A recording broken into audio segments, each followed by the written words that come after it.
Então, eu gostaria de agradecer a presença de todos. Nós já vamos iniciando, né? Em respeito aos que já estão presentes. E quem for entrando, vai escutando a conversa e qualquer dúvida, depois pergunta. Então, muito obrigada a presença de todos vocês aqui. É muito legal mais uma noite, uma palestra da ACRA, né? Além de enriquecer aí o conteúdo para os condutores, sempre é um conhecimento aí para toda a vida, né? E hoje nós estamos aqui com o pessoal do Sea Shepherd. As meninas vão falar sobre um tema que está sempre em alta no inverno, que são as nossas baleias. E quem tiver alguma dúvida, quiser fazer algum comentário, pode colocar no chat, ou então ao final a gente também pode abrir um espaço para você falar, abrir sua câmera, o seu áudio, e você também participar caso queira, tá bom? Então, eu vou deixar agora as meninas falarem, vocês podem se apresentar, fiquem à vontade, falar sobre o projeto, e aí a gente vai fazendo esse bate-papo aí no decorrer da apresentação de vocês. Tá bom? Muito obrigada, pessoal. Aproveitem aí o conhecimento que vai ser passado. Obrigada, Claudinha. Boa noite, gente. Muito boa noite. Muito obrigada pelo convite, né? Já agradeço em nome das meninas, em nome da Sea Shepherd. Estamos super felizes com o convite de poder falar com os condutores, né, de Alcatrazes, com esse pessoal super entendido de mar, de baleia, que estão tendo essa sorte de sempre avistá-las, né? Bom, apresentando aqui para vocês, essa nossa palestra, ela faz parte da campanha Borrifos, que vamos explicar um pouquinho mais adiante do que se trata, né? Então, é uma série de palestras, Eu Sei Ver Baleias, com essa preocupação de levar informação para pessoas que estão sempre no mar, pessoas que trabalham com turismo, com mergulho, os condutores, né, marinheiros, capitães, enfim, todas as pessoas que estão, né, em contato e direto com a baleia, esse é o nosso público-alvo. E a nossa missão é levar informação sobre as regras de avistamento. A gente tem visto muita confusão, né? Baleias aparecendo em todo lugar, em todo o nosso litoral, e muita gente que ainda não conhece as regras. Nós sabemos que vocês estão tendo uma série de palestras, de cursos sobre, inclusive sobre baleias, né, e sobre as regras. Então, não queremos ser repetitivos, né? A nossa ideia é tentar trazer algo novo, né, informação adicional e principalmente falar sobre o trabalho da Sea Shepherd, sobre a atuação da nossa ONG, mas se por um acaso a gente acabar passando muito rápido por algo e faltar informação, por favor, fiquem à vontade para perguntar, seja aqui no chat, né? Ou se for algo importante, precisar interromper com o microfone, fiquem à vontade, tá? E se também estivermos sendo repetitivos demais, vocês podem nos dar um toque que a gente tenta se adaptar aqui. Mas, bom, então, nos apresentando, meu nome é Gisele Reis, eu sou a coordenadora de educação da Sea Shepherd. Também temos a Mariana Almeida, que vai falar em seguida, coordenadora de ciências, e a Mara Lotti, que com certeza vocês conhecem, que também é condutora de Alcatrazes, e é a nossa coordenadora da campanha Borrifos, coordenadora dos voluntários da Sea Shepherd, e a alma da Sea Shepherd.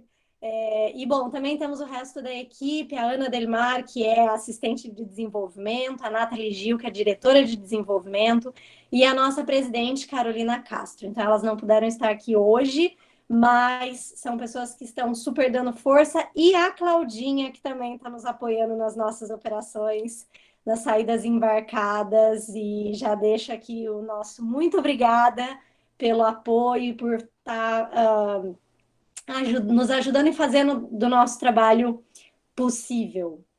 Bom, eu vou falar um pouquinho para. Imagino que que vocês já tenham aí um conhecimento básico que seja da Sea Shepherd, mas talvez vocês não saibam ainda a nossa super relação com as baleias, que é esse nosso laço super estreito, e eu vou contar um pouquinho para vocês. Então, a Sea Shepherd, ela é uma ONG dedicada à conservação marinha. Então, o nosso objetivo é proteger a vida marinha, e ela foi fundada em 1977 pelo capitão Paul Watson, que foi um dos fundadores do Greenpeace. Depois ele se desvinculou do Greenpeace e criou a Sea Shepherd justamente para focar e salvar os animais marinhos e tentar mitigar um pouco de toda a destruição que o nosso oceano está sofrendo, né? Infelizmente. E bom, o Paul Watson, né, que é o nosso capitão, ele tem uma história muito emocionante com as baleias, e eu até ouso dizer que as baleias foram as culpadas, né, pela Sea Shepherd existir, talvez. Isso mas vocês vão entender, talvez, com a história. Antes, né, em 1974, ainda antes dele fundar a Sea Shepherd, ele já estava trabalhando para defender as baleias, né, na época das caças, da caça, perdão, e eles iam, né, para alto mar com um botinho para tentar salvar, para tentar impedir alguns navios baleeiros de matar diversas espécies de baleias. E um belo dia, ele estava com Hunter, um amigo dele que também trabalhava na Greenpeace, em um bote inflável, tentando impedir que um navio baleeiro russo atingisse um grupo de cachalotes. E eles literalmente se colocaram no meio entre, né, o grupo de baleias e o navio, mas infelizmente eles não botaram medo no navio, nos russos, e eles não conseguiram impedir que uma baleia fosse arpoada diante dos olhos dele. E no momento que a baleia, que é a cachalote, ela foi arpoada, com a dor, né, com o impacto, ela, digamos que saltou, e o corpo dela foi em direção ao barco.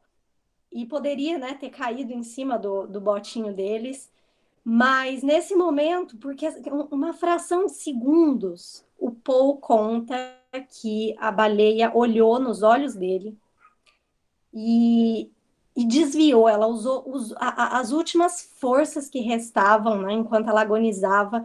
Ela usou a última força que ela tinha para desviar do barco deles e não cair, como se parece que ela entendia que eles estavam ali tentando salvá-la. Nunca saberemos, né? Mas enfim, a questão é que de fato ela se desviou e, e aí ela começou a afundar e o Paul continuou olhando para ela, eles continuaram se olhando. Daquele momento em diante, o Paul decidiu que ele dedicaria a vida dele para salvar as baleias, não importava o que custasse. E então, aí começou a história de proteção às baleias. E, bom, depois disso, né, a Sea Shepherd tem um longo histórico de várias campanhas em defesa das baleias e contra a caça à baleia.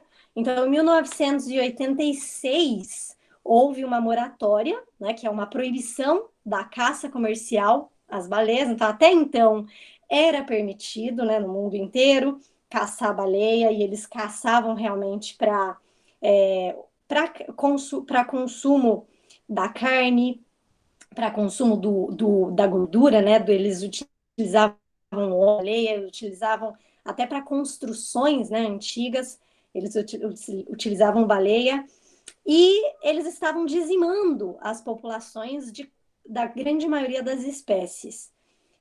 Então, em 86, a Comissão Internacional Baleeira se reuniu e chegou a um consenso de que, se não parasse a caça, as baleias iam ser extintas do planeta.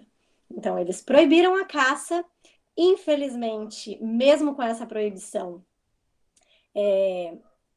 existia uma permissão especial, né, de pesquisa. Então, alguns países tinham essa licença, vamos dizer assim, para matar baleias em nome da ciência. São eles Islândia, Noruega e Japão. E eles juntos mataram aí mais de 25 mil baleias. E a Sea Shepherd sempre esteve lá, lutando contra, né, esses países e essa caça um pouco controversa, né? E inclusive eles já conseguiram terminar com a carreira, né, de 9 embarcações baleiras ilegais e salvaram milhares de baleias. Então aqui é só para ilustrar cada cada campanha que já houve aí na história da Sea Shepherd de proteção às baleias. E, bom, eu queria também falar um pouquinho para vocês sobre as campanhas que a Sea tem com cetáceos, né, no mundo. A gente tem a Operação Divina Guadalupe, que acontece no México, né, na ilha de Guadalupe, e é uma importante campanha de pesquisa, né? Então, estudo científico das baleias de bico de Cuvier.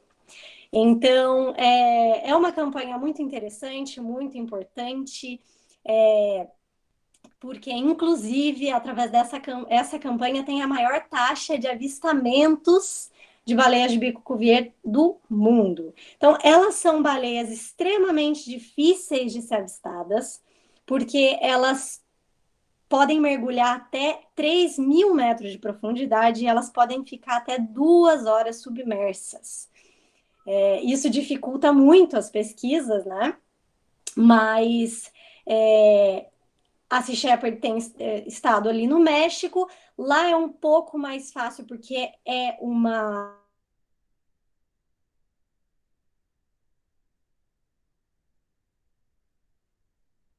com filhotes, é um berço, eles precisam sair para respirar mais frequentemente, né, os filhotes. E aí isso dá a possibilidade de mais avistamento e estudo. Então eles estudam comportamento, estudam fazem o controle populacional, estimativa, né, de população. E aí aqui a gente tem uma ilustraçãozinha da baleia de bico de Cuvier. Ela é acinzentada, tem essas manchas, né, bem características, que na realidade são marcas de predação do tubarão charuto. Então, isso também é uma forma de identificação. E a próxima campanha é a Operação Milagro. Imagino que vocês já devam ter ouvido falar sobre a vaquita. Essa semana, inclusive, teve o dia 24, foi o dia Save the Day, Save the Vaquita Day, né? Então, um dia de conscientização da vaquita, que é a espécie de mamífero marinho mais ameaçada do mundo. E, infelizmente, é também o menor mamífero, o menor cetáceo, menor espécie de cetáceo, com aproximadamente 1,5 m. É uma espécie endêmica, encontrada apenas no Mar de Cortés, no Golfo da Califórnia, no México. E, infelizmente, estima-se que existe menos de 20 indivíduos de vaquita.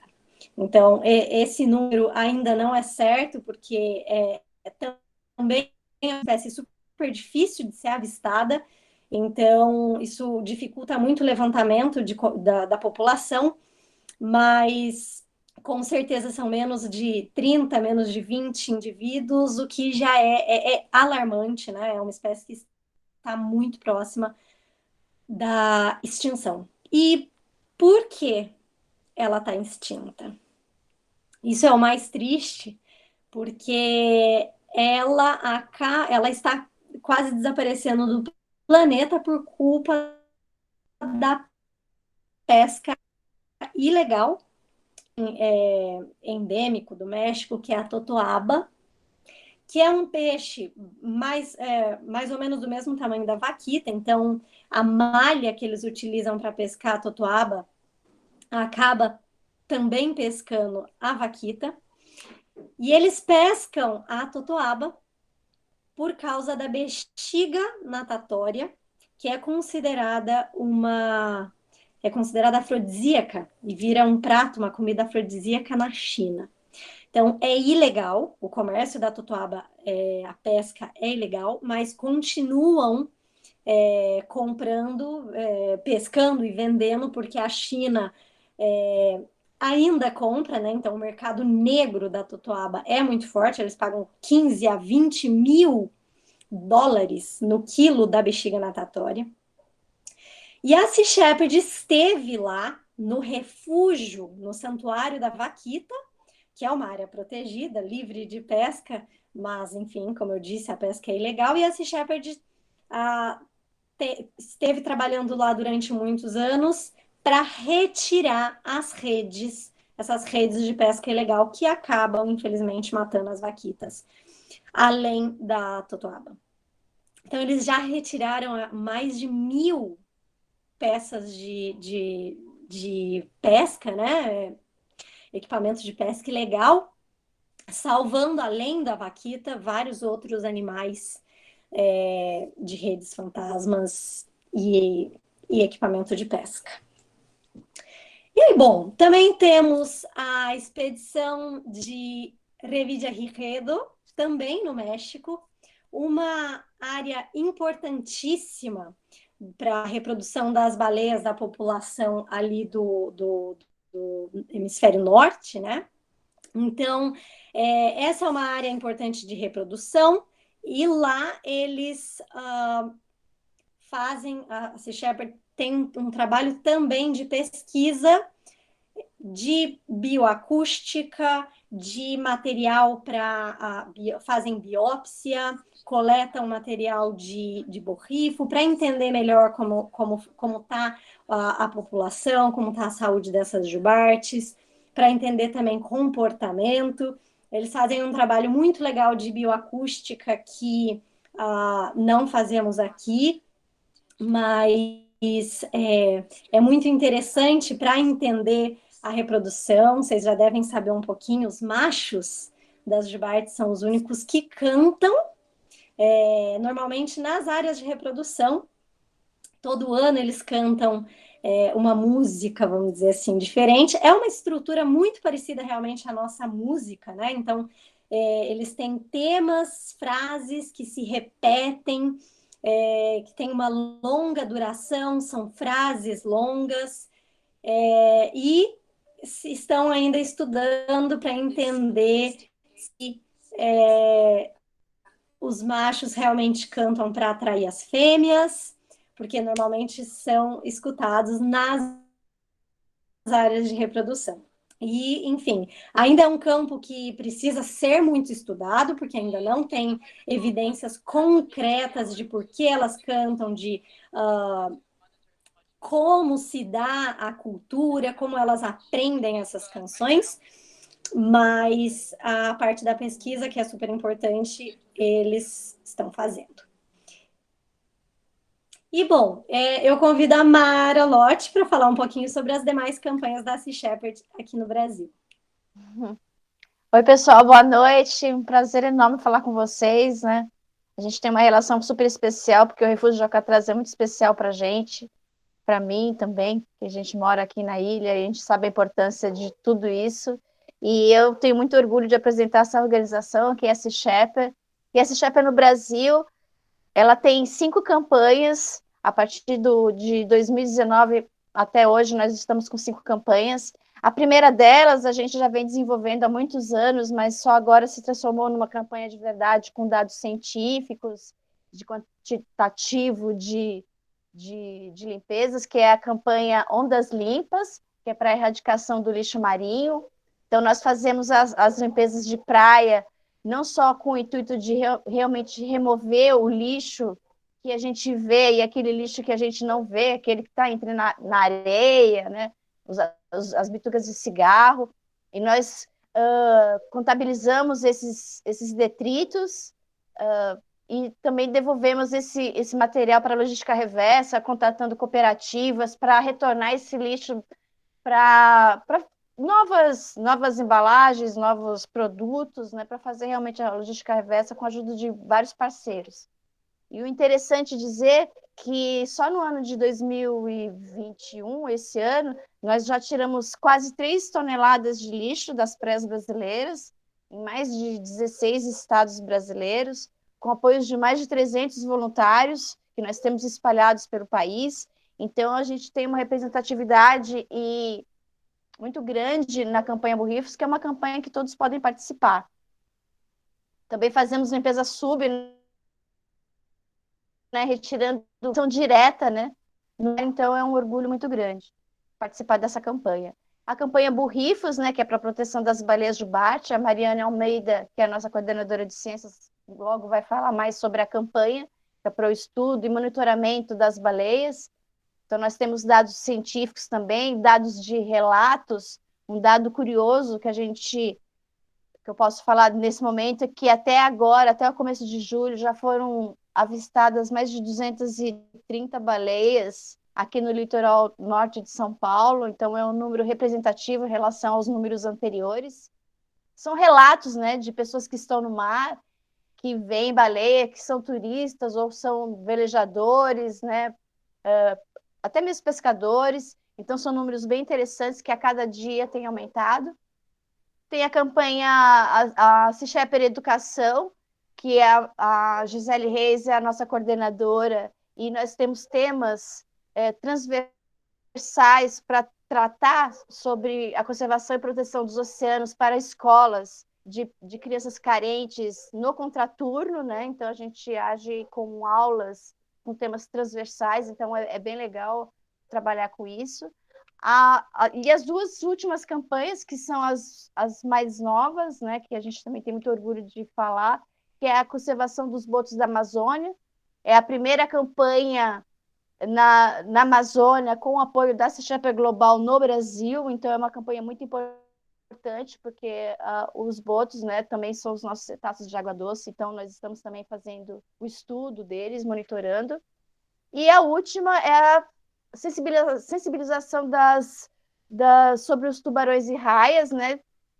Informando para as pessoas que cação não é tubarão, né? Que a gente desmistificar também o tubarão para as pessoas, então é também uma campanha que nós temos muito orgulho de fazer. E eu passo adiante agora para a Mariana Almeida, que vai falar sobre a campanha Borrifos. Muito obrigada. Olá, gente. Então, falando boa noite, falando mais um pouquinho, então, sobre a campanha Borrifos. Nós estamos vindo aí desde antes, né, do começo dessa temporada, desse ano, que eu acho que vocês já ouviram falar, que deu uma adiantadinha na chegada delas por aqui. Vocês mesmos já devem ter presenciado, inclusive, né, que eu falo muito que você quer presenciar, quer saber sobre a vida marinha estando na água, né? Eu acho que nada mais do que vocês que estão realmente envolvidos com isso para saber bastante sobre. E a gente vem aqui apresentar para vocês o que a gente vem fazendo desde maio, aqui na Ilhabela. Então, é uma campanha de monitoramento que a gente tem como objetivo replicar ela em outros lugares da costa brasileira. Então, a princípio, a gente veio aí realmente desenvolvendo um modus operandi, né? Então, a gente sai, em média, uma vez na semana, com a ajuda da Claudinha, com essa parceria aí com eles do Mar e Vida. Então, a gente tem, geralmente, também 3 ou 4 tripulantes ajudando na coleta de dados. Dentre os dados que a gente coleta, a gente vem analisando tanto as características gerais ambientais, quanto comportamentais e de distribuição, né? Então, a gente tenta entender o padrão delas mesmo, e isso de acordo também com as interações que a gente pode observar e nos dias que a gente sai. A gente tem essa limitação inicial de serem dias e lelinho, muito importante, Claudinha. e Lelinho. E Lelinho, nossa senhora, Lelinho, sem o Lelinho ali, a Lelinho avista tudo antes da gente nem, né? E a gente tá nessa operação, né? Então tem essa limitação da gente não ter muito o contato com interações com embarcações, que ocorre bastante quando vocês vão para ninguém. Lelinha é olhos de águia. Quando vocês vão para Alcatrazes, né? Então a gente busca também ter esforços para saber direitinho se está todo mundo realmente de acordo com as regulamentações e a gente vem tentando observar esses comportamentos, né? Como tá aí no slide, de interação com as embarcações, instrumentos de pesca. Então, tudo que a gente tem de relato, a gente vai fazer essa análise posterior, né? Então, tudo que vem sendo observado, os emales e, enfim, as mortes aí, a gente vem contabilizando para esse projeto final.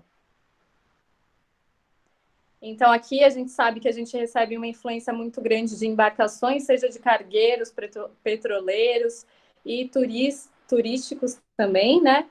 Então, aí eu já falei.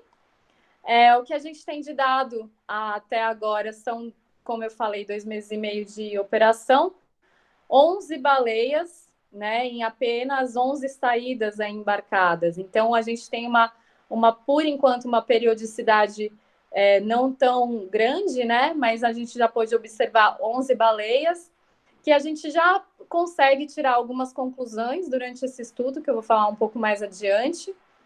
A gente também está fazendo esse trabalho de foto-identificação, então a gente está mandando para um banco de dados, que mais para frente a gente vai falar, também com apoio de parceiros, né? A gente quer catalogar e todos os que foram foto-identificados até agora, das quais 7 foram identificadas, todos indivíduos novos. Então, 11 baleias avistadas, nos monitoramentos também, que eu não mencionei, mas a gente também, além de sair embarcado, a gente faz um monitoramento também que eu diria de ponto móvel, né? Então, a gente tem o terrestre também, então totalizando aí 25 baleias durante essa temporada.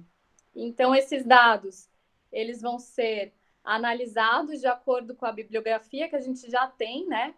Que a gente já tem na literatura, e a gente vai em busca de mais, né, mais recursos para as novas campanhas e também agregar muito mais esforços para as próximas, a gente dar continuidade nesse trabalho e também não só, a gente quer somar no que já vem sendo feito aqui na Ilhabela e replicar isso também para as outras regiões, né? Eu acho que só voltando, falando mais um pouquinho da Jubarte, né? Depois eu volto um pouquinho na Borrifos. A Jubarte, vocês já sabem, que a gente vai passar bem rapidinho, porque os parceiros com certeza o pessoal aí da ilha que vem trabalhando bem fortemente com educação ambiental e com tudo isso já deve ter exposto bastante para vocês, e vocês mesmos já devem saber, terem todas essas informações. Então, Megaptera é o nome, né, originário do grego. Então, são grandes asas, a superfamília Mysticeti, né, das baleias jubartes, que passam aqui em águas, né, mais quentes, mornas e mais rasas, para a reprodução e cria dos filhotes, vindos aí próximo às ilhas de Geórgias do Sul e Sanduíche do Sul na Antártida. Elas vêm... a gente está achando, né, a gente supõe que elas estão aqui agora também se alimentando, então é algo que vem sendo observado e que a gente está incluindo também no estudo. Então, voltando ao que a gente vem fazendo, a gente, com todos esses relatos, a gente vem escrevendo esse projeto e está querendo realmente entender tanto as mortes dos juvenis, quanto mais juvenis estão aparecendo pela costa, e se eles estão de fato se alimentando e se isso realmente está sendo influenciado aí por isso que eles estão sendo emalhados, né? As mortes dos juvenis que estão aparecendo, seja por conta disso, que eles estão aqui se alimentando. Então, pode medir aí até 16 metros de comprimento, chegar até 40 toneladas, né? Em média, pesam aí 25 a 30 toneladas. Então, a população foi dizimada, né, nos meados aí do século XX. Então, vocês devem saber bastante também identificar. A população foi até 10%, né, reduzida. Então, hoje a gente consegue ver todos esses esforços de conservação aí que estão vindo à tona agora, por isso que a gente está tão assim, vendo tantos indivíduos, né? Não que antes não tinha, mas a gente hoje está conseguindo observar, porque a pesca, não sei se vocês sabem o ano que foi proibida a pesca. A pesca, a caça das baleias, né? Não a pesca, a caça das baleias foi proibida em 1987. Então, é algo recente, né? Se for ver. Então, aí, acho que já dá para passar. A gente tem como reconhecer a jubarte aí pelos tubérculos, né? A gente chama de rostro, essa parte da frente da jubarte. Então, os tubérculos são essas protuberâncias que estão presentes tanto no rosto quanto no bordo anterior da nadadeira peitoral, né? Que é a nadadeira peitoral, por isso que é megaptera, né? Que eu mencionei, que são grandes asas do grego, porque também aí representa 23 a 34% do corpo, né, do comprimento total do corpo, que representa aí 1/3 do animal. Então tem essas protuberâncias, né, no bordo anterior e da região mandibular também, da maxila. Aí a gente consegue ver que a fotoidentificação é muito importante para a gente, a caudal, né? Então, esse bordo posterior, que é todo serrilhado, e isso também é observado, né? Quando joga ali para o banco de dados de fotoidentificação e os padrões de coloração preto e branco que são utilizados para identificar os animais, né? Então, nadadeira caudal também enorme, aí podendo chegar a 5 metros de largura.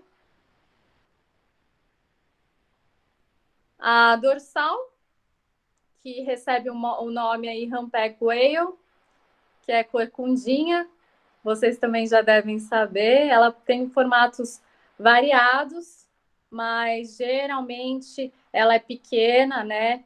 E apresenta nessa região aí da cor, como se fosse uma corcova, né?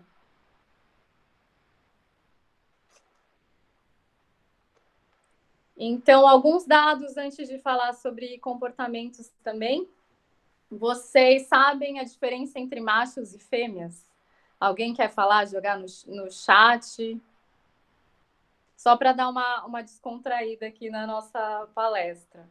Se alguém souber jogar no chat a diferença entre machos e fêmeas. Diferenças visíveis. Por exemplo, num comportamento assim. Ninguém? As fêmeas, ela tem no final da fenda genital uma protuberância, e que a gente chama de lobo hemisférico, que não tem nos machos. E também o orifício anal, ele está mais próximo, né, da fenda genital. E as fêmeas geralmente são maiores do que os machos. Maturidade sexual de uma baleia jubarte, ela pode chegar ela chega na maturidade sexual com 4 aos 5 anos de idade. Aí eu estava olhando o chat. Vocês sabem até quantos anos chega uma jubarte? Alguém sabe? Quer chutar, colocar no chat?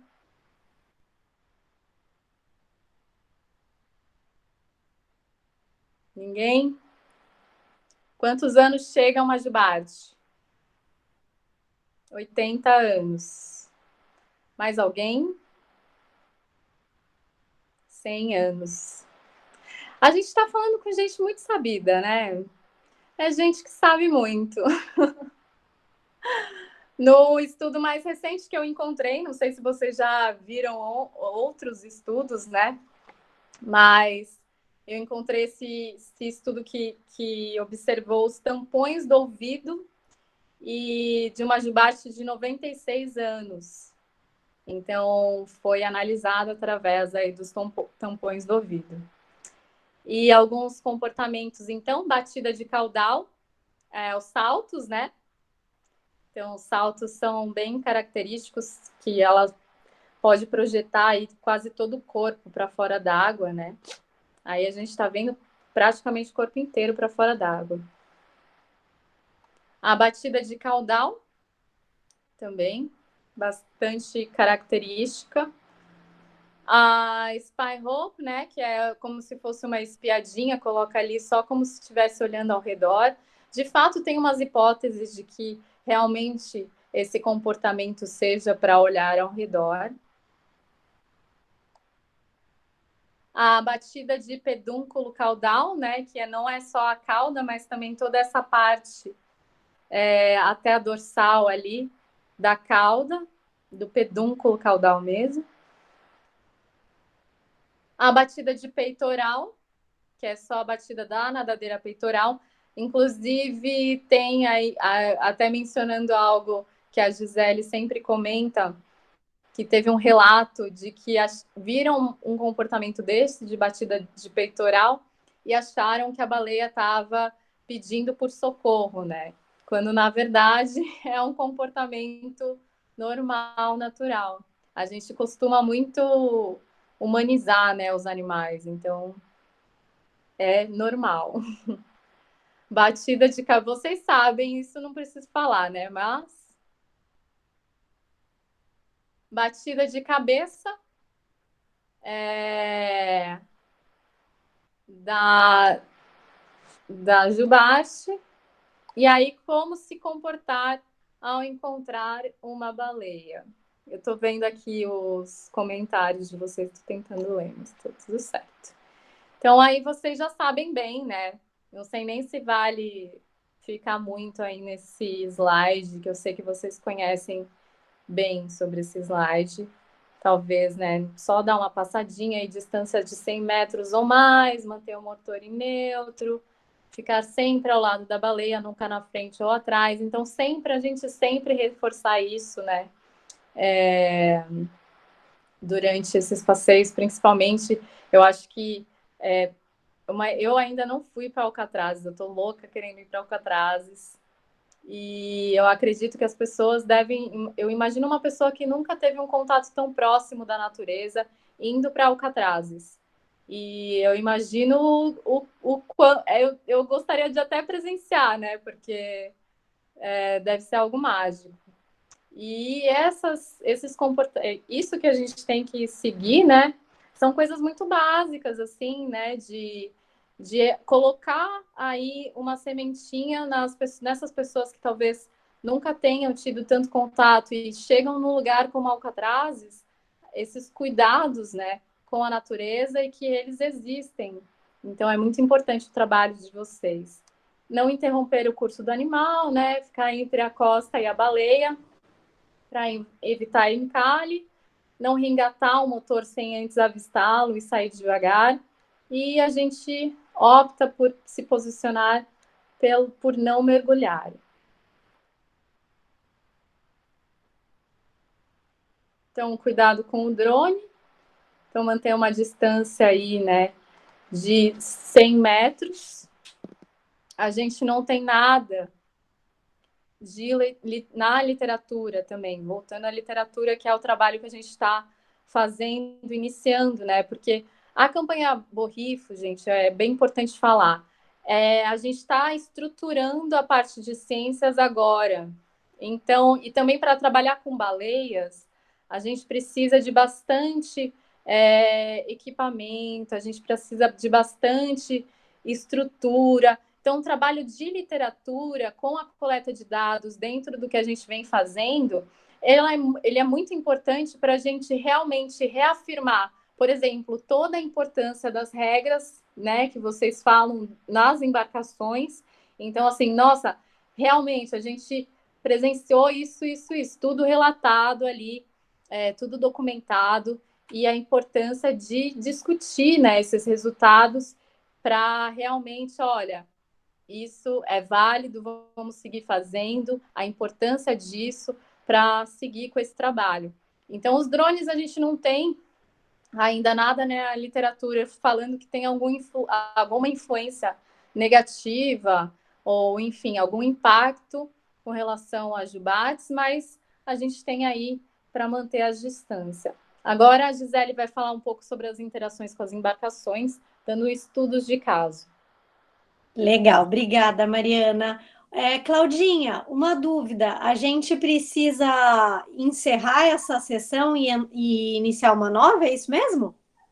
Ele cai sozinho, mas se a gente já quiser mudar, acho que pode ser melhor, que já são 18h53, né? É melhor, porque daí a gente começa essa nova sessão da palestra, né? Para não interromper num momento importante, pode ser?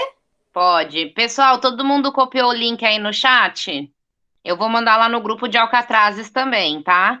Então, tô encerrando aqui, mas a gente se vê loguinho, hein? Não saiam daí. Combinado?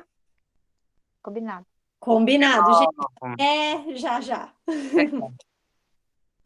Pessoal, vamos lá. Chegamos na parte mais esperada da nossa palestra. Bom, pelo menos esperada por nós.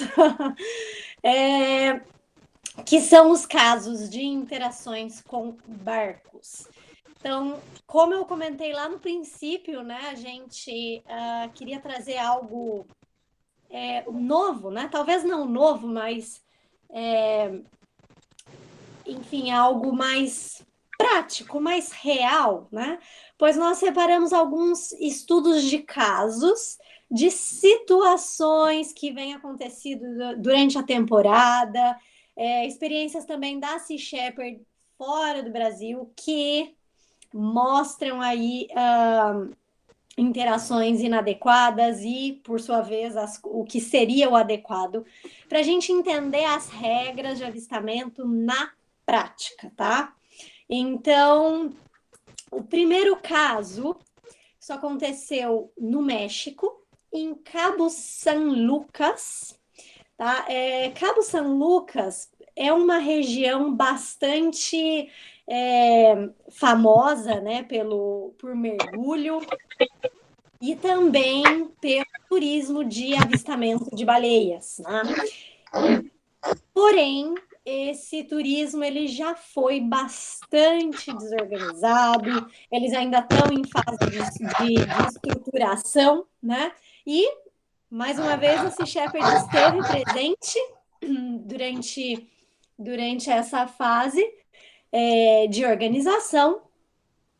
E esse caso que eu vou mostrar para vocês, a Sea Shepherd estava ajudando a investigar. Edmar, eu posso te pedir para desligar o seu microfone, por gentileza? Ou alguém...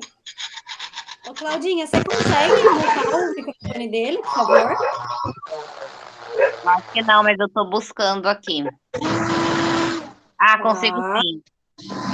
Consegui. Obrigada, Claudinha. Maravilha, perfeito. Obrigada, gente.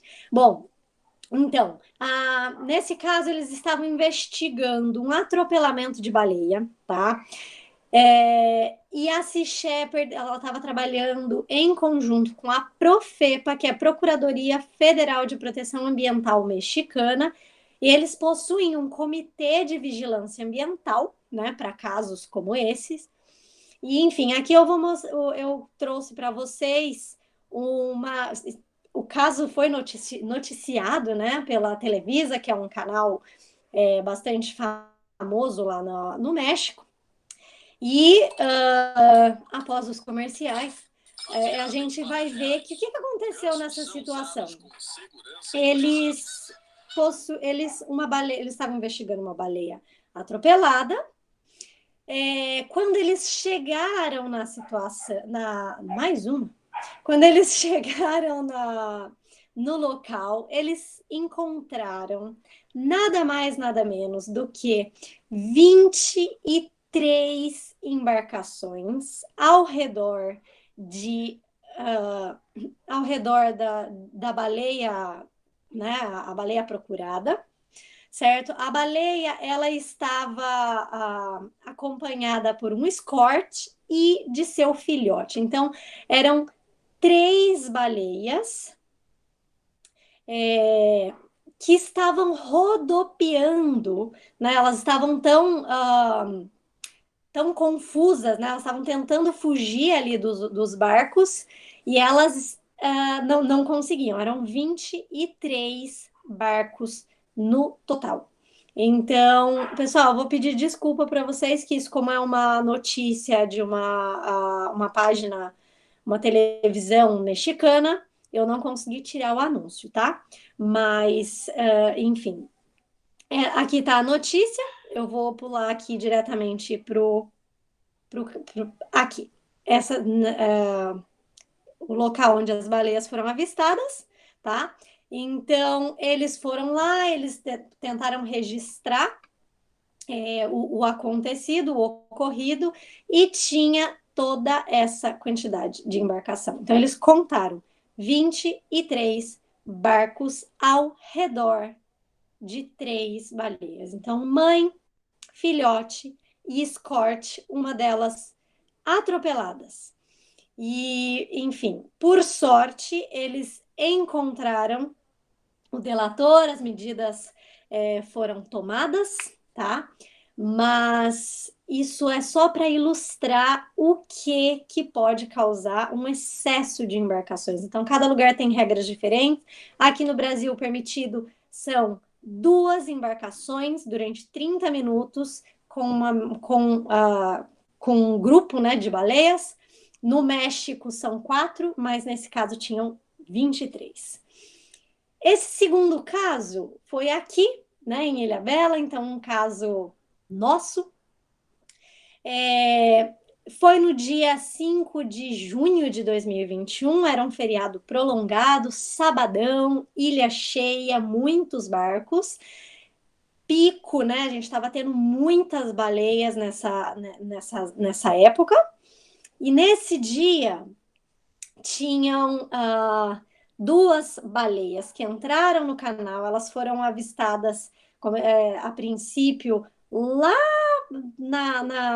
no Cabaraú, depois foram avistadas no Curral. Elas foram subindo o canal e junto com elas subindo muitos e muitos barcos, né? Então a Sea Shepherd esteve presente nesse dia, através de monitoramento de um ponto terrestre. Então estávamos em um mirante observando a situação de terra. Por isso eu já peço desculpas pela qualidade da foto. Nesse momento, os barcos com as baleias estavam depois da balsa e nós estávamos ali no mirante do Piúva, acompanhando a cena de longe, mas se esforcem um pouquinho para entender o que está acontecendo aí na foto. Olha só, bem no meio um pouquinho para a esquerda dessa foto, a gente vê 2 pontinhos pretos e um embaçadinho ali, um esfumaçado, né? Esse esfumaçado é o borrifo de uma baleia. O ponto preto menor é uma segunda baleia, um indivíduo menor. E imediatamente ao lado, esse ponto preto um pouco maior, era um jet ski que estava em cima da baleia. Então, como vocês podem observar, vários barcos ao redor. E isso durou praticamente o dia inteiro. Essa observação foi desde as 10 horas da manhã até as 3 da tarde. E durante todo o percurso do canal, as baleias foram importunadas por várias embarcações que provavelmente desconheciam as regras, né? Embarcações de turismo, pessoas, a temporada ainda estava começando, estava sendo feito ainda o trabalho de conscientização. Nesse mesmo dia, também tivemos casos com problemas com jet skis, pessoas caíram de um jet ski, caíram na água muito próximo de uma baleia que estava batendo peitoral, se vocês se lembram, né? Que a gente comentou aqui, que é um comportamento comum. Então, é muito perigoso essa proximidade, como vocês podem ver nesse vídeo, né? As embarcações iam muito próximas, né, das baleias, e isso representa um perigo não só para o animal, mas também para as embarcações, né? Para a embarcação de passeio, para os jet skis, principalmente, né? Enfim, e isso foi logo aqui na ilha. E a gente teve documentando tudo isso daí. Bom, o que pode causar? Qual o problema maior disso, Mariana? Mari, você tá sem o microfone, tá mudo. Olha, ótimo. Aí a gente está vendo nas imagens, é uma baleia, uma jubarte conhecida ali na Austrália. Foi apelidada de Blade Runner. É muito triste, né? Porque a gente consegue ver os ferimentos de embarcações na caudal ali, na dorsal, em todo o corpo. E o que acontece? O que a gente tem também de relatos e alguns estudos é que esses ferimentos eles são mais eles são ocasionados mais em alto mar, então por grandes embarcações. Porém, isso não significa que embarcações de turismo e pequenas embarcações possam causar ferimentos como esse. Eu mesma já presenciei uma situação de ir para um mergulho querendo muito avistar e mergulhar com um tubarão-baleia. Não foi, né? Enfim, por aqui foi não foi no Brasil, foi no México. Foi uma operação, isso faz uns anos já, uma operação que é bem comum por lá, né, em Isla Mujeres. Eu achando que iam no máximo 3 embarcações e eram cerca assim de o dia que eu fui eram mais de 20 embarcações ao redor de 3 indivíduos de tubarão-baleia. Eu cheguei a quase não querer participar desse mergulho, que era o meu sonho até então, estar ali. E eu só mergulhei porque eu vi que a dorsal de um dos indivíduos estava totalmente estraçalhada. E provavelmente a causa, eu conversando com a população local e tudo mais, realmente pode ser assim, a probabilidade de ser de embarcação ali, das embarcações de turismo é muito grande. Então, pode sim ocasionar, e por isso que a gente tem que estar bem atento, né? Com todas as regras, os regulamentos, a importância da gente realmente seguir isso e propagar isso para o maior número de pessoas. Então, como a poluição sonora pode afetar uma baleia? Sobre a campanha Borrifos, falando mais um pouquinho do que a gente vem observando. Em apenas 11, né, avistagens que a gente teve, 11 indivíduos, a gente já pôde perceber que quando a gente se aproxima, seja somente com a nossa embarcação, né, com o Kira, né, a gente consegue ver, sim, uma mudança de comportamento, né? Então, a gente vê, sim, o que já tem em pesquisas, em estudos anteriores, a gente consegue afirmar que realmente eles aumentam aí, alteram a frequência respiratória, aumentam muitas vezes, assim, dos dados que a gente tem, em maior parte, eles aumentam eles ficam mais sensíveis à aproximação do barco. Então, os intervalos de respiração são maiores, a mudança de direção sempre ocorre, é normal, né? Então, a gente consegue realmente perceber o que já vem sendo analisado, o que já vem sendo estudado, também aumentando a velocidade de natação. E a gente não tem o hidrofone, então a gente não faz essa parte da vocalização, mas a gente também tem muita coisa aí na literatura que fala bastante sobre o impacto negativo de embarcações maiores, porque elas realmente são sensíveis ao som, como a Gi mencionou anteriormente, né? Os machos cantam, aqui é um local que eles cantam, né? Então, assim, realmente todos os indivíduos são muito sensíveis ao som. Se a gente mergulhar, eu acredito que muitos aqui também sejam mergulhadores, né?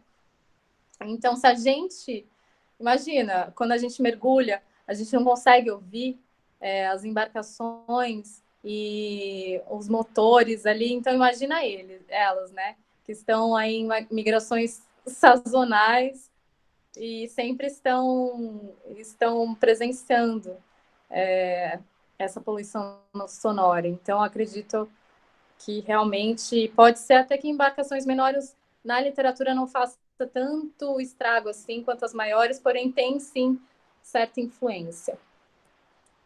E, bom, pessoal, então, complementando aí o que a Mariana estava falando, né, sobre a questão da mudança comportamental com relação aos barcos, né? São todos os barcos, né, pelo tamanho do barco, o que exatamente que as incomoda? Então, por isso eu trouxe esse estudo que foi feito na Austrália, tá? Mas é um experimento de exposição controlada. Então, o que isso significa? Eles utilizaram um barco de pesquisa como simulação, né, de um barco de turismo, e eles fizeram um experimento, eles expuseram uma mãe com um filhote a diferentes níveis de ruídos. E para entender se é exatamente o ruído de uma embarcação de turismo, se é a aproximação, o que exatamente, né, incomoda o animal, o que causa essas alterações comportamentais. Até porque a gente, só trazendo isso para a nossa realidade, né?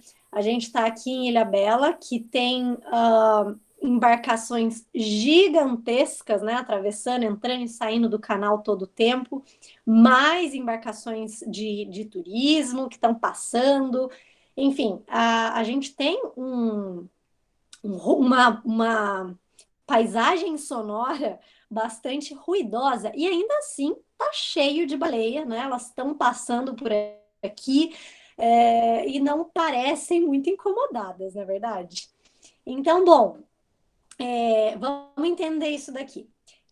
Eles pegaram, então, uma mãe e um filhote que estavam em repouso, boiadas, então elas estavam, quando elas ficam boiadas, elas estão, né, descansando, relaxadas, tá? E eles iniciaram, então, eles partiram de um nível de ruído considerado baixo, que seria o quê? Regras sob controle. Então, eles estavam na distância permitida, obedecendo 100 metros, na velocidade permitida, e com o motor em neutro. Nessas condições, eles estavam em mais ou menos entre 124 e 148 decibéis, que é um nível baixo. Nesse momento, a baleia e o filhote continuaram em repouso, ou seja, isso não estava afetando os dois indivíduos, certo? Porque a embarcação estava obedecendo às regras, né? Vamos dizer assim. Então, esse ruído constante não estava alterando. Eles então se aproximaram, aceleraram o barco, então aceleraram e se aproximaram para 89 metros, então se aproximaram um pouquinho e aumentaram o nível de ruído para 160 decibéis. Então, de 124 para 160 decibéis. Nessas condições, a baleia, a mãe e filhote se assustaram. Então, elas fizeram um movimento de pedúnculo caudal, que é esse movimento que não só a cauda, mas que elas levantam todo, né, o pedúnculo, o corpo ali da cauda, e isso indica um mergulho profundo. Então, elas mergulharam e foram mais profundo, elas saíram ali da superfície. Então, eles partiram para um nível alto de ruído, que seria 172 decibéis. E aí, então, eles notaram uma mudança brusca de comportamento, que mãe e filhote, além de fazer o movimento de pedúnculo caudal e mergulhar, elas abandonaram a área, elas fugiram para escapar do ruído. Então, que conclusão eles tiraram com esse estudo? Que essa mudança brusca de velocidade, que causa uma mudança brusca no nível de ruído, isso causa mudanças comportamentais, como tempo de descanso, tanto da mãe quanto do filhote, diminuiu em 30%, a frequência respiratória dobrou e a velocidade do nado aumentou em 37%. Então, isso para mostrar para vocês a importância de seguir as regras. Então, se a gente avista uma baleia, a gente não acelera para ir para cima, para se aproximar. A gente faz isso lentamente, porque o que, comprovadamente pelos estudos, o que as assusta é o motor, né, brusco, que gera um ruído muito maior e repentino. Então, isso as assusta e causa todas essas mudanças comportamentais comentadas antes, tá? E aí, mudando um pouquinho de assunto, nós temos encontrado, infelizmente, muitas baleias emalhadas. Baleias que são encontradas aí presas em rede de pesca, em cordas, em lixo, enfim. E aí, o que a gente faz? Muito importante chamar as autoridades imediatamente. Então, aqui na nossa região temos o Instituto Argonautas, né? O telefone está aqui, se alguém precisar anotar, o 0800 642 3341. Tem outros telefones também.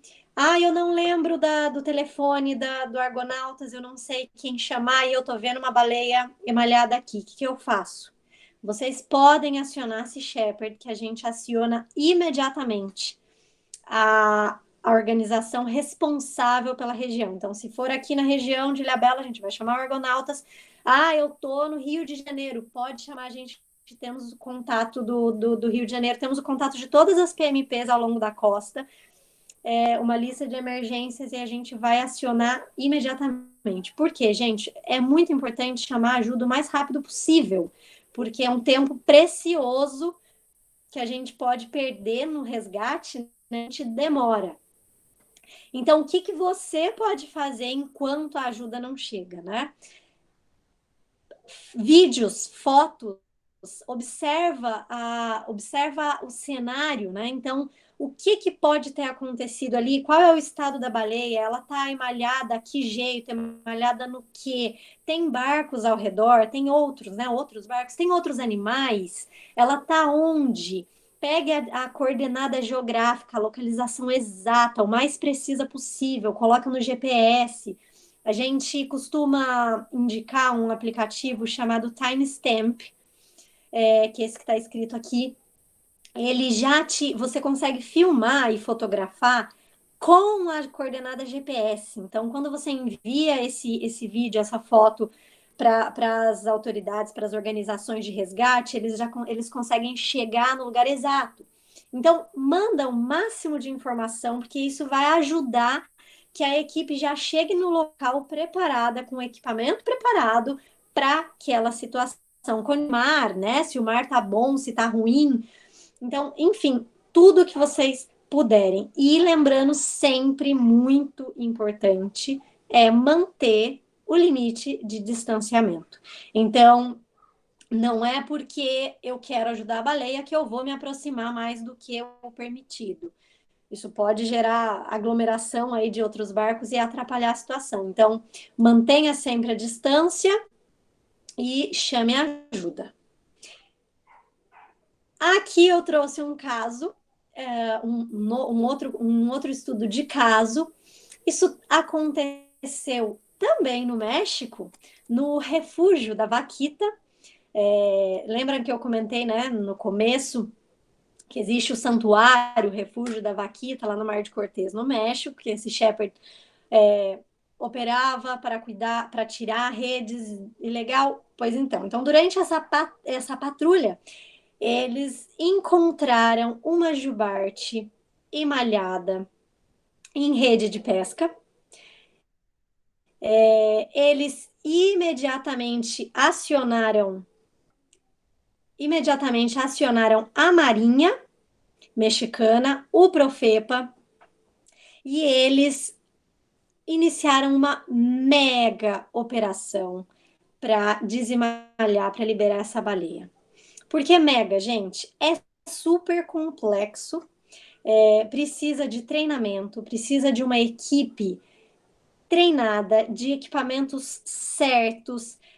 As pessoas precisam, a equipe precisa estar equipada com colete salva-vidas, com capacete, o equipamento, as facas, né, para cortar são especiais, não é uma faquinha comum, eles precisam daquelas facas que com cabo, né, que consiga cortar a distância. Eles também precisam de um bote de apoio. Então, reparem que aqui eles estavam atuando com o barco da Sea Shepherd, da Marinha e mais um bote de apoio. Então, toda a equipe precisa tomar um cuidado enorme. E por que isso? A baleia, ela pode ter movimentos bruscos, então ela pode reagir, não é sempre que ela vai ficar passiva esperando o resgate, né? Ela pode bater a caudal, bater peitoral, e imaginem que um animal de 16, porque pode chegar a 16 metros de comprimento, com 30 toneladas, uma caudal, se é um barco pequeno, se são pessoas despreparadas, pode causar um acidente sério, né? Então, como vocês podem ver, várias pessoas trabalhando juntas para liberar a baleia. No final, eles conseguiram, liberaram a baleia, por sorte, soltaram e ela voltou pro oceano e e deu super certo, foi um sucesso a operação.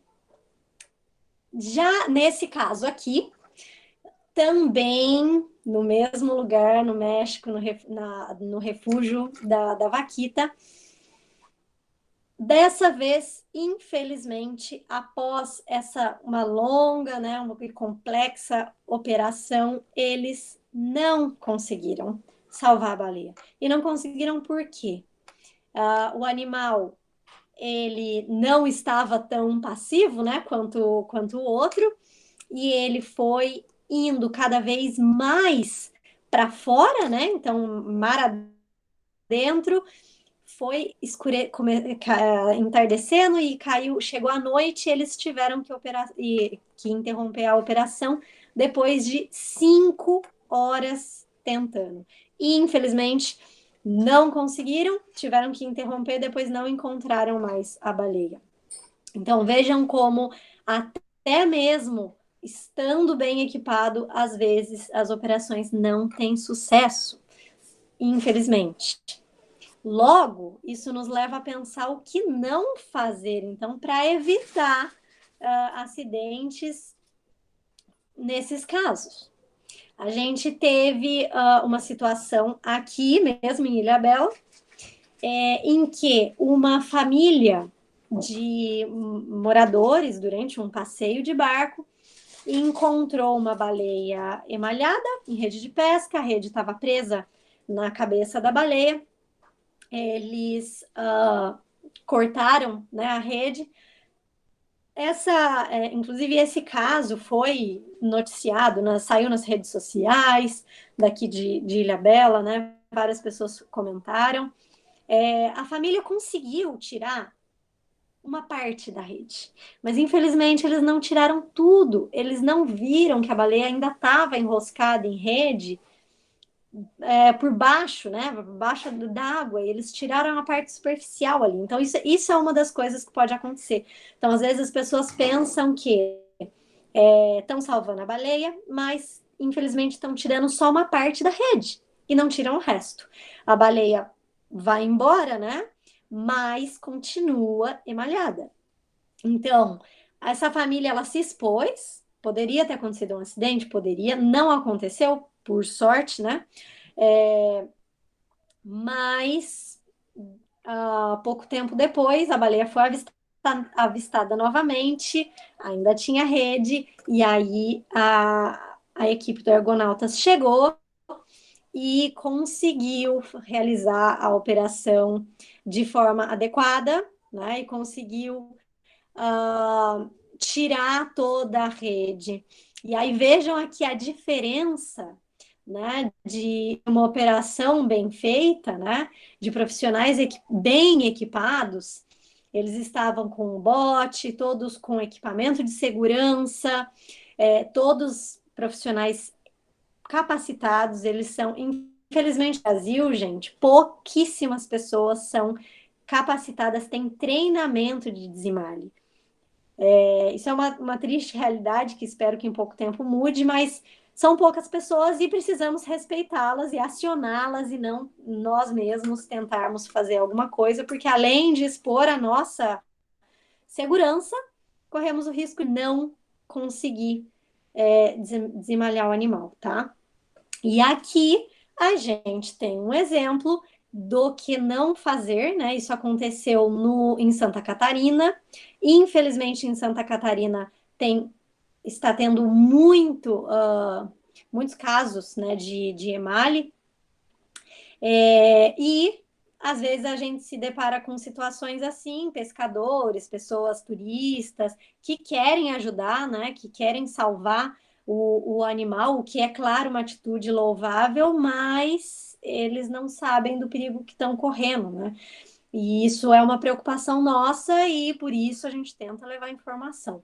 Como vocês podem observar, é uma canoa, né? Um barquinho de pesca muito pequeno e as pessoas estão aí debruçadas ali para cortar a rede com uma faquinha.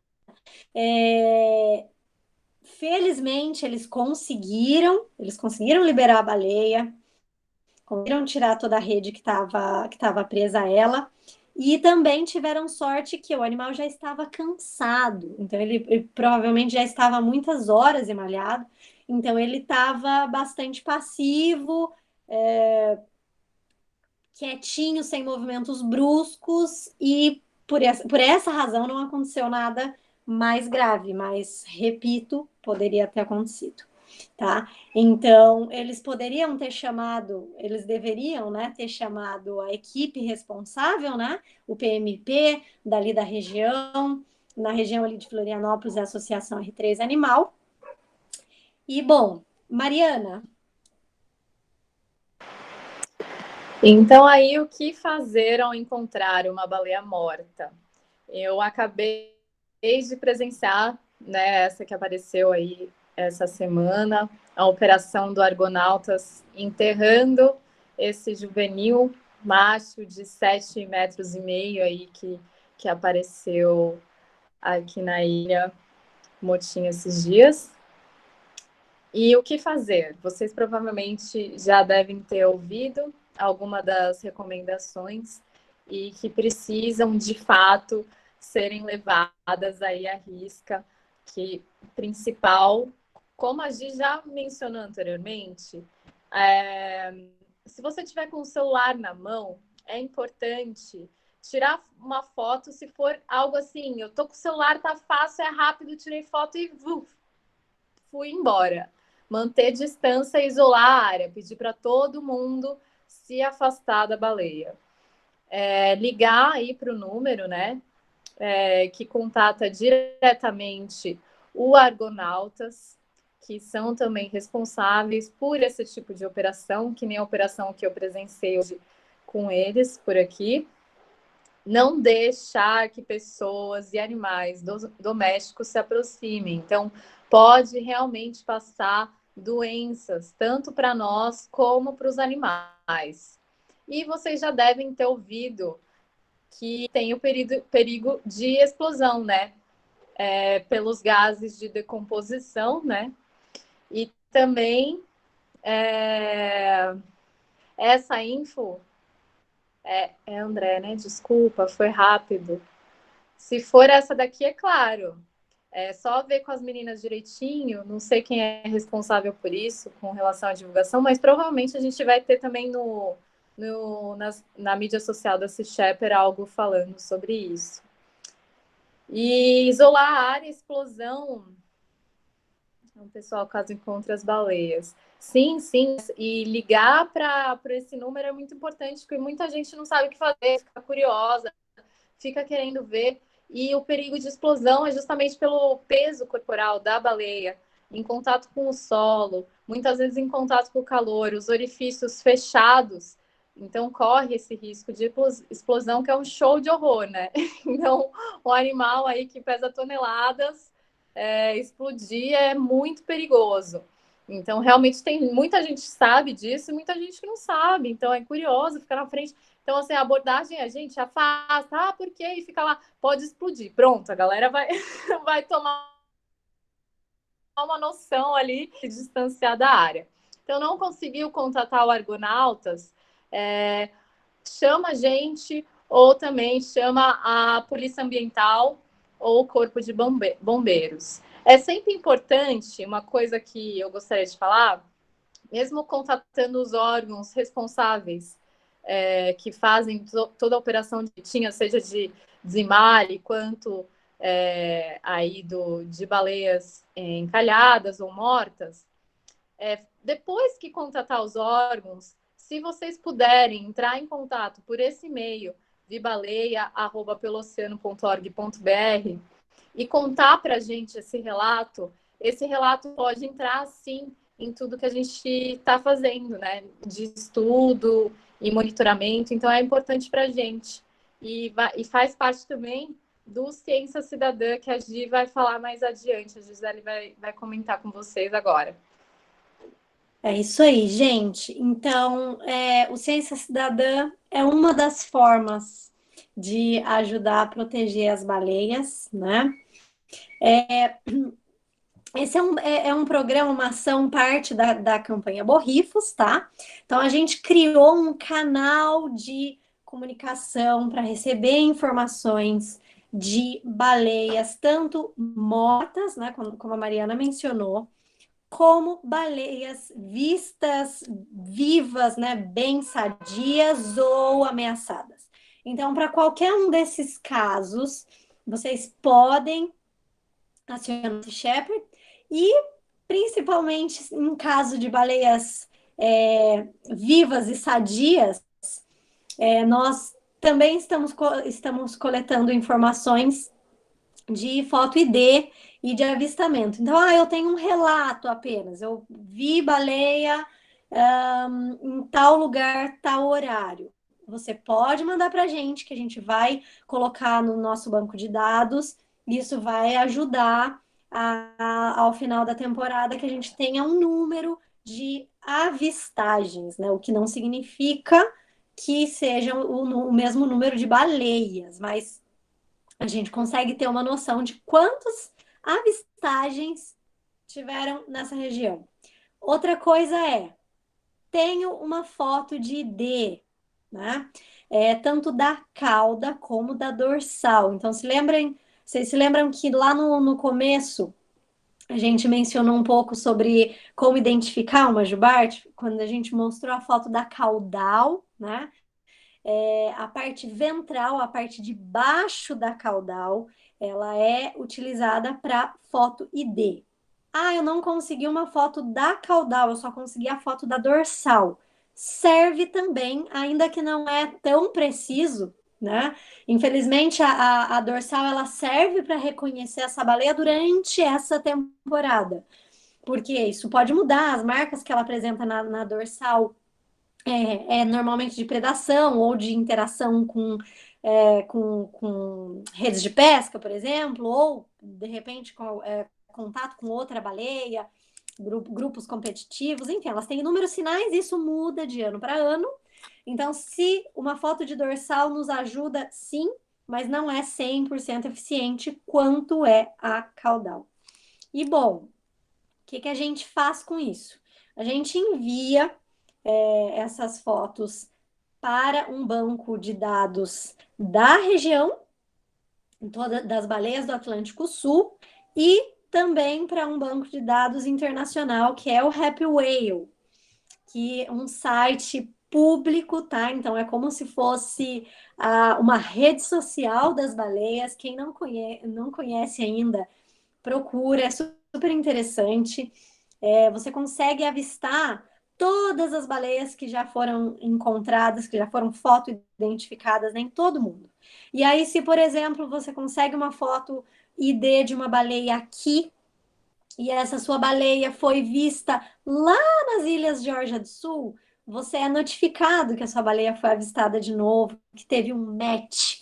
Então, isso é super importante para entender como é que está a população, quanto ela está crescendo, para entender também a longevidade desses animais, né? Quantos anos eles vivem, para entender as rotas de migração, para entender as populações, se às vezes acontece de uma baleia migrar para outra população, enfim. Isso nos traz inúmeras informações super relevantes, tá?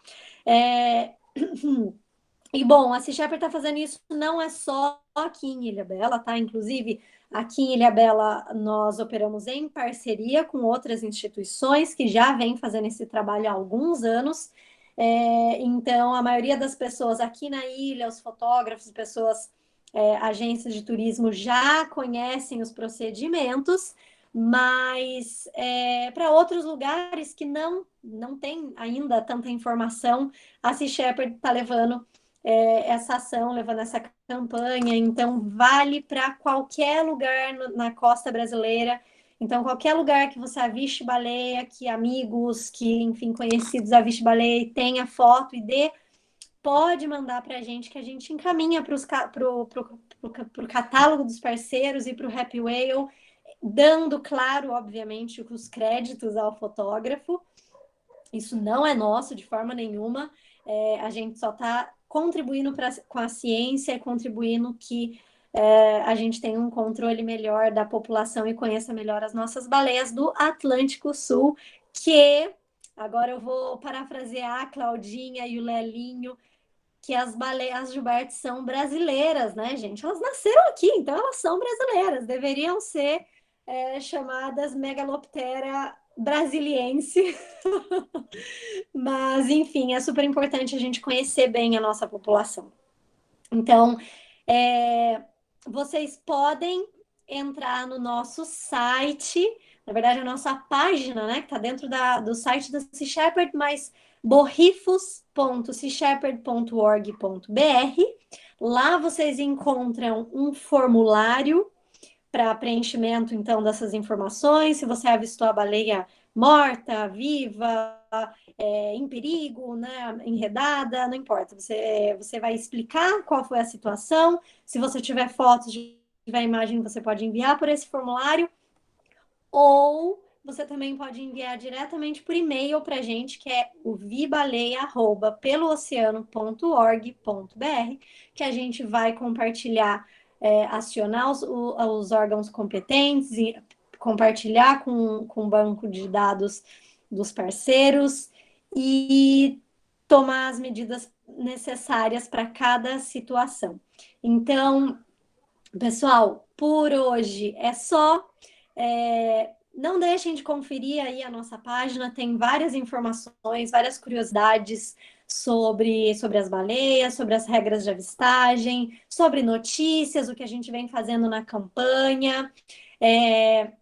Podem também nos enviar ideias, sugestões, seja por esse e-mail, ou aqui pelo chat. Agora a gente vai abrir um pouquinho aí para perguntas. Se vocês tiverem dúvidas, fiquem à vontade. E eu queria agradecer muito, em nome da Sea Shepherd, em nome das meninas, a presença de todos, o interesse de todos. Eu sei que tem muita informação por aí, mas a gente fica super feliz de vocês terem dedicado um tempinho para saber um pouco mais sobre o que a gente está fazendo aqui na Ilhabela e futuramente em outras regiões do Brasil também, que a campanha Borrifos vai se expandir.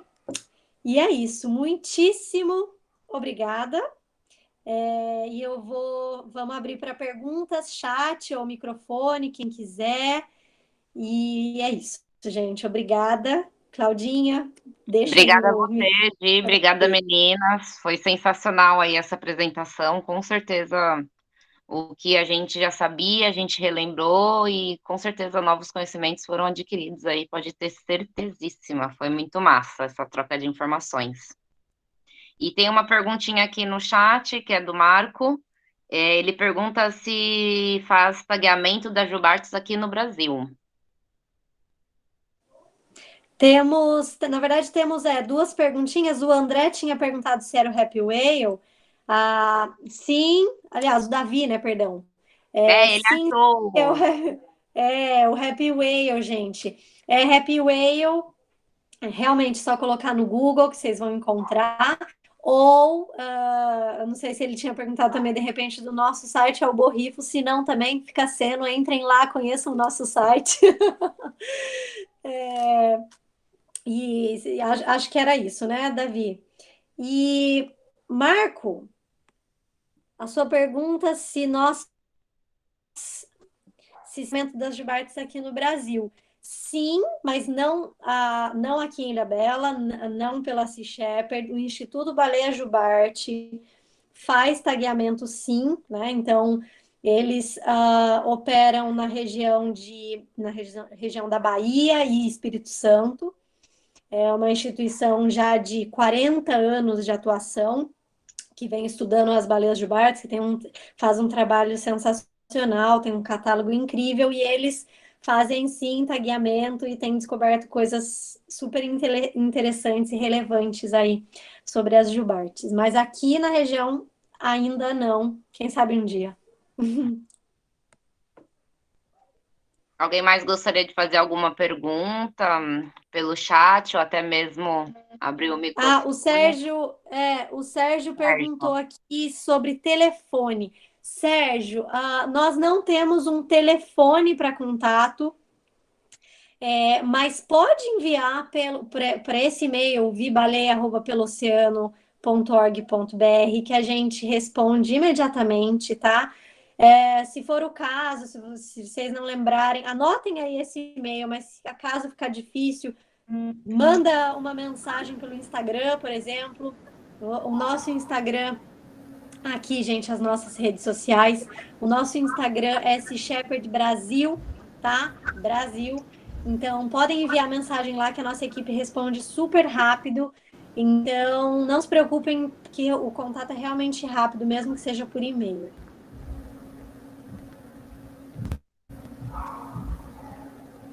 Tem aqui alguns dados, tá?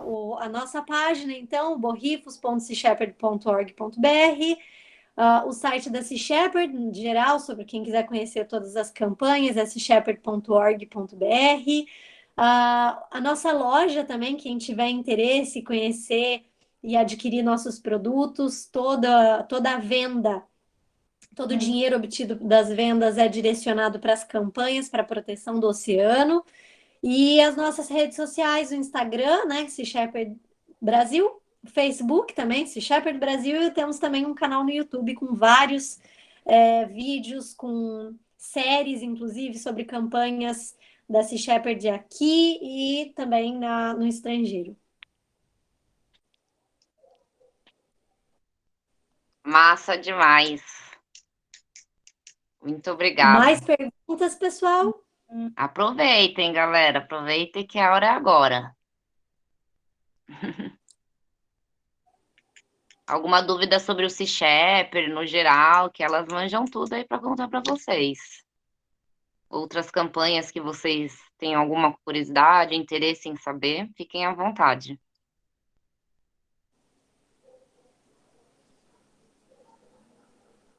Eu acho que ninguém tem mais nada, o pessoal está agradecendo o conhecimento transmitido. Então, é isso. Vocês gostariam de complementar com mais alguma coisa?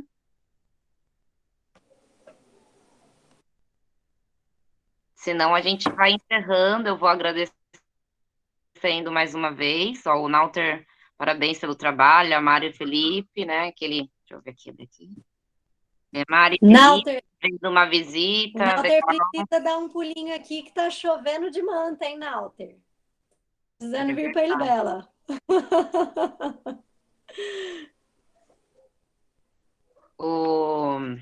Alguém deu a ideia de colocar camisetas para vender na Acra. Maneco, boa ideia, hein? Vamos fechar essa parceria aí pro Shepherd, com certeza. Vai ser bom para todo mundo. É isso aí, gente. E já aproveitando para fazer propaganda, então, né? Lógico. A gente tem a camiseta Borrifos. Nossa, temos camiseta da campanha Ondas Limpas, camiseta Borrifos. A Mariana está vestindo a camiseta Borrifos. Então a gente tem aí o logo da campanha, da baleia. Atrás também é super bonita. Então tá no site à venda. Quem quiser conhecer, quiser adquirir uma camiseta, ajudar no projeto. O Nauter, você está perguntando se tem Instagram da campanha Borrifos? Dá para ver? Sim. Não, a gente tem a gente tem um único. Legal aí, gente. A camiseta a Claudinha tá vestindo. Tá com a camiseta de Borrifos. Já vendendo peixe, né? Mas é que a camiseta é realmente muito bonita. É linda. Mas então, Nauter, o nosso Instagram ele é único, então ele vale para todas as campanhas da Sea Shepherd, então todas as informações são divulgadas lá, mas para isso a gente tem a página Borrifos, né? Aí na página, sim, é específico sobre a campanha, sobre as baleias, com notícias, com curiosidades, informações, enfim. Tem também PDFs com as regras de avistamento, gente. Quem quiser baixar isso que a gente todas essas regrinhas que a gente falou e quiser divulgar, mandar para outras pessoas, a gente colocou o PDF no site e tá livre para qualquer um fazer o download e divulgar, tá? Legal, é isso aí. Então, massa, pessoal. Gostaria de agradecer a presença de todos, as meninas aí pelo conhecimento transmitido e logo mais a gente se vê por aí, falando mais sobre o Sea Shepherd, outras campanhas e convidando o pessoal aí para as ações. Muito obrigada a todos, uma satisfação enorme falar com vocês e ainda mais sobre as baleias, né? Então é incrível. Muito obrigada pela disposição de nos ouvir. Boa noite, obrigada também a todos pela presença, por estarem aqui. Obrigada, gente. Super obrigada. Boa noite a todos. Claudinha, muito obrigada pela recepção e pelo apoio. Obrigada. Valeu, Acra! Gente, se alguém aqui, a gente estava falando de Lelinho, se alguém aqui não conhece o Lelinho é o nosso capitão e o capitão do Kyria e quem opera, a gente faz as saídas embarcadas em parceria com o Lelinho e com a Claudinha. Marivida. Então, somos super com Marivida, somos super agradecidos a eles. Sem eles super a gente gratos. não teria, né, as observações embarcadas. Então, exatamente. Então, muito é isso. Obrigada. Sempre. Obrigada. Maravilha, menina. Nós também agradecemos demais aí o voto de confiança, né, na gente, na nossa estrutura, e sabe que conte com a gente em qualquer lugar. Obrigada, gente. Obrigada, gente. Boa noite, gente. noite. Tchau, Até mais. tchau. Boa noite. Aí, ó, Tudo, o Nauter galera. falou que se precisar de piloto, mergulhador ou biólogo, ele tá dentro. Então vem pra cá, Nauter. É isso aí, Tchau, galera. gente. Boa noite.